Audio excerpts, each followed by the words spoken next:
Orang pun yang terlepas daripada dugaan Allah Subhanahu wa taala, imma dengan nikmat wa imma dengan musibah.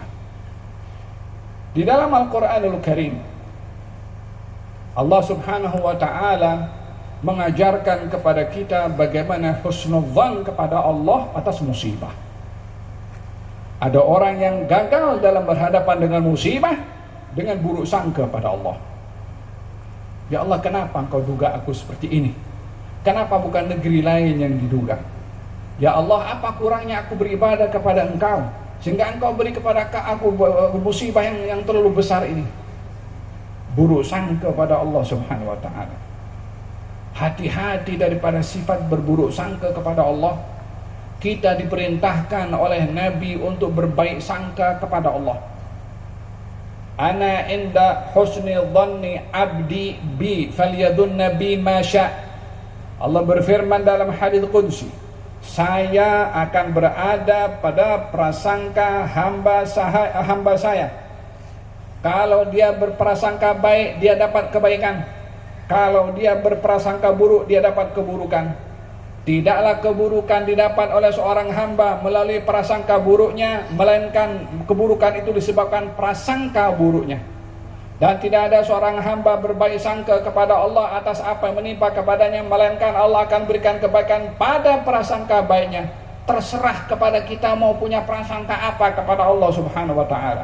Tapi dia adalah sifatnya adalah Ar-Rahman Ar-Rahim yang tidak mungkin menyiksa kepada hambanya tanpa ada sebab, melainkan ingin menguji kepada hambanya sejauh mana ia tulus dan ikhlas dalam beribadah kepada Allah Subhanahu wa taala. Al-Quranul Karim mengajarkan kepada kita bagaimana mempunyai baik sangka kepada Allah Subhanahu wa taala melalui kisah para anbiya dan juga para rasul.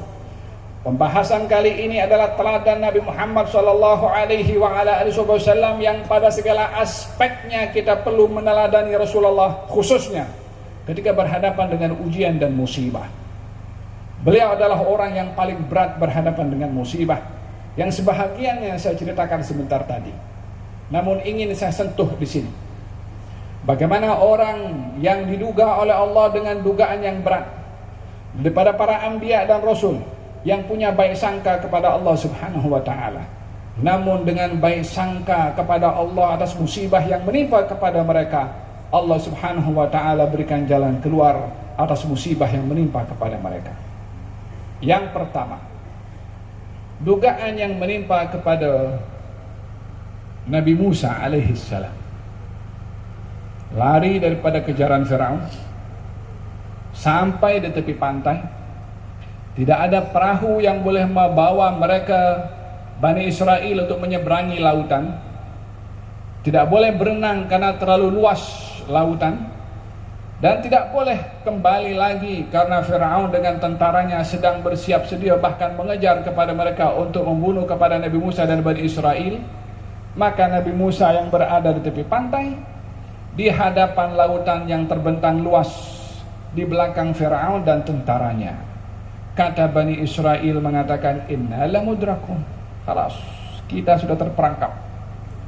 Lari daripada mulut buaya masuk kepada mulut harimau. Mau kemana? Mau menyeberang? Tidak mungkin. Mau lawan? Juga tidak mungkin. Mereka putus asa.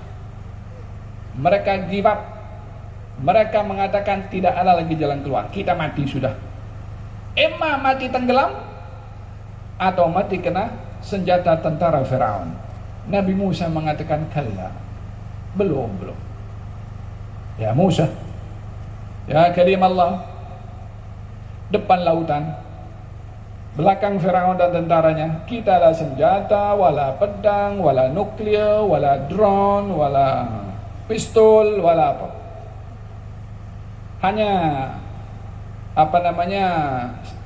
pakaian yang dipakai dan makanan yang sederhana. Mau lawan bagaimana ya Musa? Bagaimana kau mengatakan kalla? Bagaimana kau mengatakan tidak mungkin?